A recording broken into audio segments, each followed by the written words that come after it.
Hello दोस्तों, स्वागत है आप सभी का एक और नए वीडियो में। तो आपने बहुत सही थंबनेल देखा है कि आप जैसा चाहेंगे वैसे ही आपसे क्वेश्चन पूछा जाएगा टॉपर्स वेरिफिकेशन में। आज मैं इसी से संबंधित बात करने वाला हूं।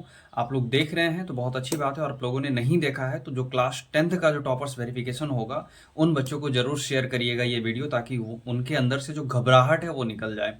मैं सेंटर पे गया हुआ था और उसका एक वीडियो मैंने डाला है अपने यूट्यूब चैनल पे, आप जा करके ज़रूर देखिएगा।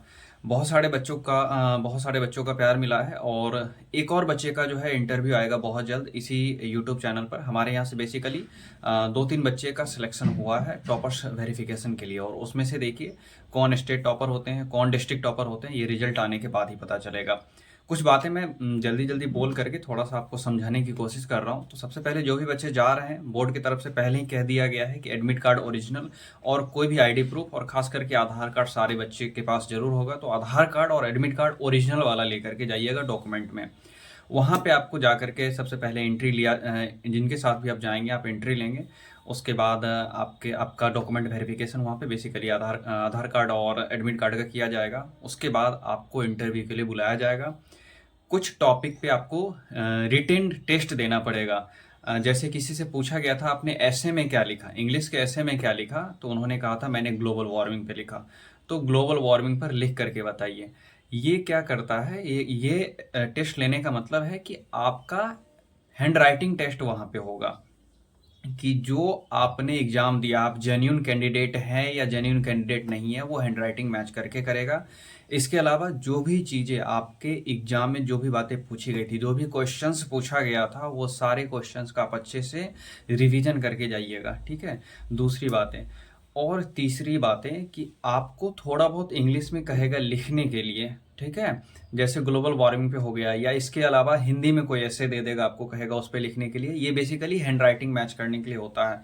और इंग्लिश, आपकी बेसिक इंग्लिश जांचने के लिए कह देगा अपने बारे में इंग्लिश में कुछ बताइए। जैसे कि आपका नाम क्या है, my name is X Y Z, जो भी आपका नाम हो, मान लीजिए लखन ले लेते हैं, my name is Lakhan, I am from Patna Bihar, ठीक है। आई डन माई स्कूल इन 2000, जो भी होगा आपका वो कह दीजिएगा। तो अपने हिसाब से देख लीजिएगा, आपको ऐसे ही तैयार करके 2 4 5 लाइन जाना है, ठीक है। और उसके बाद, ठीक है, ये तो हो गया इंग्लिश इंट्रोडक्शन, रिटेन टेस्ट, और जो जो भी क्वेश्चन पूछा गया उसका रिवीजन वो करके जाना है। साथ ही साथ कंसेप्चुअल क्वेश्चन पूछता है, यानी कि हर बार आपके ही पाले में गेंद रहती है। जो आप पढ़ के गए हैं, जो आप समझ के गए हैं, वही वो बताना है। वहाँ पे कुछ अलग से नहीं पूछा जा रहा है। कोई यूपीएससी का बीपीएससी का इंटरव्यू नहीं चल रहा है कि आपको अलग से कुछ बताना पड़ेगा, या अलग से बताइए कि जैसे कि आपसे पूछ लिया, ठीक है, आपसे कहेगा कि आपका फेवरेट सब्जेक्ट कौन सा है, ऐसे अगर मान लीजिए पूछ लेगा, तो गेंद तो आपके पाले में है। अगर आपको हिंदी अच्छी लगती है तो हिंदी बताइएगा, इंग्लिश में आपको बहुत अच्छी पकड़ है तो इंग्लिश बताइएगा, हिस्ट्री में है तो वो पॉलिटी में है, वो ज्योग्राफी में, जो भी हो आपको बताना है। जैसे मान लीजिए आपका अच्छा सब्जेक्ट हिस्ट्री में है, ठीक है, हिस्ट्री अच्छा सब्जेक्ट है, उसमें पूछेगा आप कौन सा टॉपिक आपको बहुत अच्छा लगता है, तो आपको हड़प्पा सभ्यता अच्छा लगता है, तो हड़प्पा सभ्यता के बारे में कुछ बताइए। ताकि ये जानना चाह रहा है कि आपको आता है कि नहीं आता है, आपने जेन्यून में सही में पढ़ाई की है कि नहीं की है। तो ये सब बातें आपसे पूछी जाती है। बहुत ज़्यादा नहीं पूछा जाता है कि जो हाइप बनाया जाता है यूट्यूब चैनल पे, अरे देखो ये प्रॉपर तैयारी करके जानी है, प्रॉपर ऐसा पूछेगा वैसा पूछेगा, क्या पूछेगा, ऐसा कुछ नहीं होता है। बिल्कुल आप रिलैक्स होकर के तैयारी कीजिए और रिलैक्स होकर के जाइए। तैयारी तो आप लोगों की बेसिकली हो ही गई होगी। आज डे 2 है टॉपर्स वेरिफिकेशन का, और आज के बाद 2 दिन बाद 23 तारीख या 24 तारीख को रिजल्ट जरूर आ जाएगा। इस बात का बहुत बहुत ज़्यादा चांस है। इसके बाद 10th का भी वेरिफिकेशन होने वाला है, तो 10th के भी वेरिफिकेशन में लगभग लगभग इसी सब टाइप का क्वेश्चन रहेगा। तो जो भी बच्चे अभी 12th में है, जिनका वेरिफिकेशन हो रहा है, बहुत अच्छी बात है। और जो भी बच्चे ये देख रहे हैं वीडियो, वो जरूर 10th वाले को जरूर शेयर कर दीजिएगा, ताकि वो भी बच्चे देख सके और समझ सके कि एक्चुअल में पूछा क्या जा रहा है। गेंद हर बार आपके पाले में होता है, आपको कैसे बैटिंग करनी है, आपको चौके मारने छक्के मारने हैं, ये सब आपके हाथ में, ठीक है। आपसे जैसे पूछ ही लिया कि आप हड़प्पा सभ्यता के बारे में बताइए, हिस्ट्री में कौन सा टॉपिक अच्छा लग रहा है आपको, बौद्ध धर्म अच्छा लग रहा है तो बौद्ध धर्म के बारे में बता दीजिए। आपको 1857 की क्रांति अच्छी लग रही है तो उसके बारे में बता दीजिए। हर बार गेंद आपके ही पाले में होता है, कुछ अलग नहीं पूछा जाता, कुछ अलग नहीं करवाया जाता आपसे। कोई भी परसेप्शन नहीं क्रिएट करना है अपने मन में, कुछ भी विचार नहीं लाना है कि कैसा होगा नहीं होगा, बिल्कुल शांत तरीके से। और साथ ही साथ आपको ट्रैवलिंग अलाउंस भी दिया जाता है, यानी कि आप जाने आने का जो खर्चा है वो आपको जरूर दिया जाएगा। अगर आप 4 चक्का से जाते हैं तो ध्यान रखिएगा कि आपके पास जो है वैलिड जो है, जो भी जाते हैं 4 चक्का से, वो ड्राइविंग लाइसेंस वैलिड होना चाहिए, उसके हिसाब से वो पैसा दे देगा। नहीं तो आप बस से गए हैं या ट्रेन से गए हैं तो उसके हिसाब से आपको पैसा ज़रूर मिल जाता है। ऐसा कुछ नहीं है कि प्रूफ आपसे मांगा जाएगा कि बस से जाएंगे तो बस का टिकट दिखाइए, ट्रेन से जाएंगे ट्रेन का टिकट दिखाइए, ऐसा कुछ प्रूफ नहीं। 4 चक्का से आए तो प्रूफ दिखाइए। अब 4 चक्का हम लोग भाड़ा करते हैं, सबको पता है, नॉर्मली ओरली बात होती है कि भाई साहब पटना चलना है, कितने रुपए लोगे, इतना रुपए लेंगे, ठीक है चलेंगे। तो ये ओरली बात होती है, कोई तो रिटन एग्रीमेंट होता नहीं है कि यहाँ से ये पेमेंट का स्लिप है, उसके बाद हम वहाँ गए पेमेंट का स्लिप दिखाएंगे तो हमको पैसा मिलेगा, ऐसा कुछ नहीं है।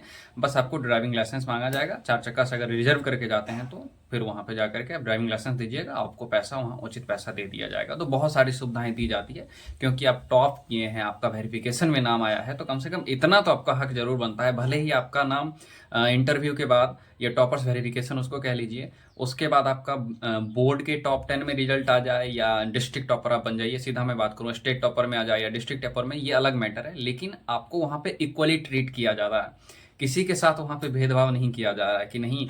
और ये भी चीज़ है कि नंबर डिस्क्लोज नहीं करेगा वहाँ पे आपको नंबर पता ही नहीं चलेगा, नंबर आपको रिजल्ट आने के बाद ही पता चलेगा। तो इस बात से बिल्कुल बेफिक्र रहिएगा कि आपको नंबर के बारे में या आपके साथ कोई जा रहे हैं तो उनका नंबर इतना है या मेरा नंबर इतना नहीं, वो आपके टॉपर्स वेरिफिकेशन पे डिपेंड करेगा कि किस तरह से आप चीज़ों को बता पाते हैं, कैसे आप उनको फेस कर पाते हैं, कैसे आप बात कर पाते हैं, आप घबराते नहीं हैं, ठीक है, आप बिल्कुल शांत होकर के बैठे हुए हैं। जो क्वेश्चन आपको नहीं आ रहा है तो सीधा सीधा बोल करके सॉरी सर मुझे ये नहीं आ रहा है, या इस टॉपिक से रिलेटेड मैं कुछ और बता सकता हूँ, या मैंने पढ़ा था मुझे याद नहीं, आप कुछ और हमसे पूछ लीजिए।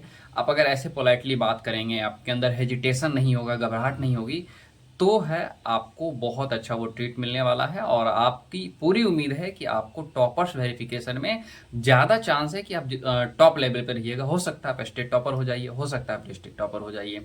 तो यही सब बोल करके मैं अपनी बात को ख़त्म करूंगा। और जो भी बच्चे देख रहे हैं अध्ययन अड्डा को जरूर सब्सक्राइब कीजिएगा, और साथ ही साथ 12th के लिए तो है ही, और 10th वालों के लिए भी लगभग सेम प्रोसेस ही होने वाला है। तो अपने जो भी छोटे भाई बहन 10th में पढ़ रहे होंगे उनके साथ ये वीडियो शेयर जरूर कीजिएगा।